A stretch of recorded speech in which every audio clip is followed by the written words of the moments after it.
2026 সালের শুরু থেকেই বিশ্বজুড়ে যুদ্ধ, অস্থিরতা আর রাজনৈতিক টানাপোড়েন নতুন মাত্রা পেয়েছে। ঠিক এমন সময়ে আবার আলোচনায় ফিরেছেন বুলগেরিয়ার তথাকথিত সেই ভবিষ্যৎ দ্রষ্টা বাবা ভাঙা। তার অনুসারীদের দাবি, বহু আগে তিনি সতর্ক করেছিলেন 2026 সাল পৃথিবীর জন্য ভয়াবহ হতে যাচ্ছে।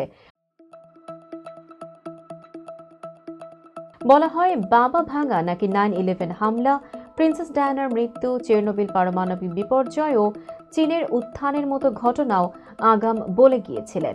সম্প্রতি নিউ ইয়র্ক পোস্টের এক প্রতিবেদনে দাবি করা হয়েছে, তিনি 2026 সালে তৃতীয় বিশ্বযুদ্ধ শুরু হওয়ার আশঙ্কা, ভয়াবহ ভূমিকম্প, অগ্ন্যুৎপাত, এমনকি মানুষের সঙ্গে ভিন গ্রহের প্রাণীর প্রথম যোগাযোগের কথাও বলেছিলেন। 1911 সালে বর্তমান উত্তর মেসিডোনিয়ায় জন্ম নেওয়া এই নারীর প্রকৃত নাম ভ্যাঞ্জেলিয়া পান্ডেয়েভা গুস্তেরোভা। মাত্র 12 বছর বয়সে এক ভয়াবহ টর্নেডোর কবলে পড়ে তিনি দৃষ্টিশক্তি হারান। ভক্তদের মতে সেই অন্ধত্বই তার চক্ষু খুলে দেয় এবং তিনি ভবিষ্যৎ দেখার ক্ষমতা লাভ করেন। প্রথাগত শিক্ষা না থাকলেও ব্যক্তিগত সমস্যা থেকে শুরু করে বৈশ্বিক বিষয় সব ক্ষেত্রেই মানুষ তার কাছে পরামর্শ নিতে আসত। তিনি 5079 সাল পর্যন্ত বিভিন্ন বিষয়ে ভবিষ্যৎবাণী করে গেছেন। তার বেশ কিছু উল্লেখযোগ্য ভবিষ্যৎবাণী সত্য হলেও সব ভবিষ্যৎবাণী সত্য হয়নি।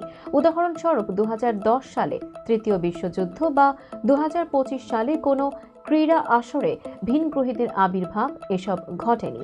বাবা ভাঙার কথিত সময়রেখা নাকি শতাব্দীর পর শতাব্দী জুড়ে বিস্তৃত।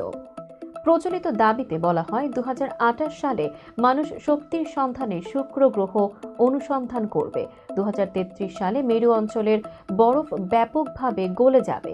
2076 সালে বিশ্বজুড়ে কমিউনিজম ছড়িয়ে পড়বে। 2170 সালে তীব্র খরায় বহু অঞ্চল ধ্বংস হবে। 3005 সালে মঙ্গল গ্রহের সভ্যতার সঙ্গে যুদ্ধ হবে।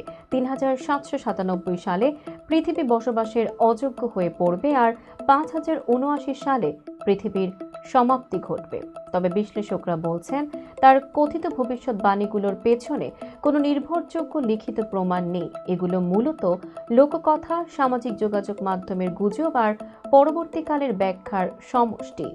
তবুও 2026 নিয়ে তার 3টি সতর্কবার্তা: বিশ্বযুদ্ধ, ভয়াবহ প্রাকৃতিক দুর্যোগ আর বৈশ্বিক অর্থনৈতিক বিপর্যয় এখনকার বাস্তবতার সঙ্গে অদ্ভুতভাবে মিলে যাচ্ছে বলে অনেকেই ভাবছেন।